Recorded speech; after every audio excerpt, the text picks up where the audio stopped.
Hello, so this is the presentation of my CS50 wiki project.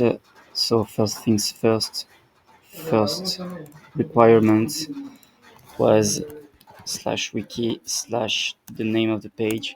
So if we write the name of the page, it's working. If we're writing HTML, for example, it's also working. Let's try it with Git. It's also working. But what happens if the name doesn't exist? So for example, I don't know, like ZA, we have the not found, the requested file was not found on the server.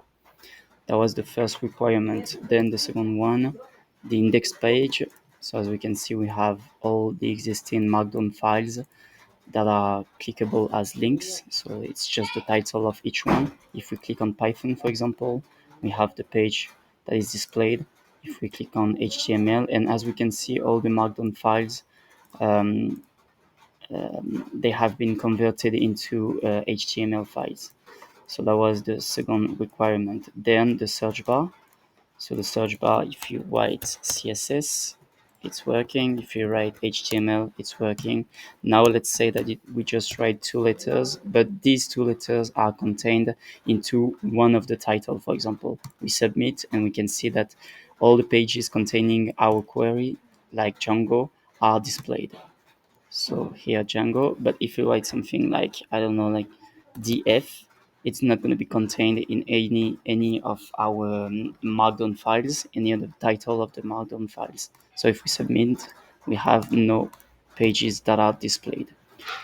Then the new page. So if we click on create a new page, we can see that we can enter a title. Let's say Ruby, for example.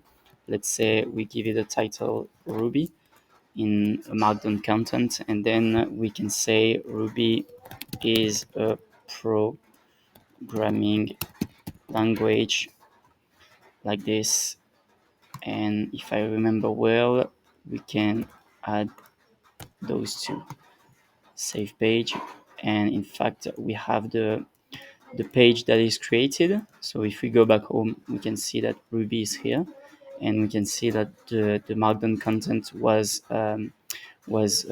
converted into HTML content. One thing that I forgot to mention is if we try to create a page with a title of a page that already exists, it's not going to work. For Git, for example, if we save the page, the user is going to see an error displayed. A page with this name already exists.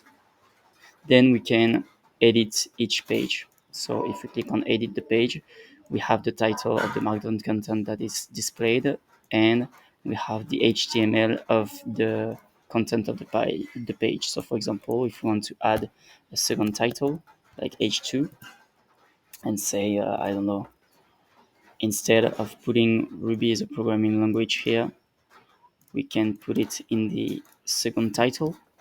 So H2, sorry, H2, and then we erase this.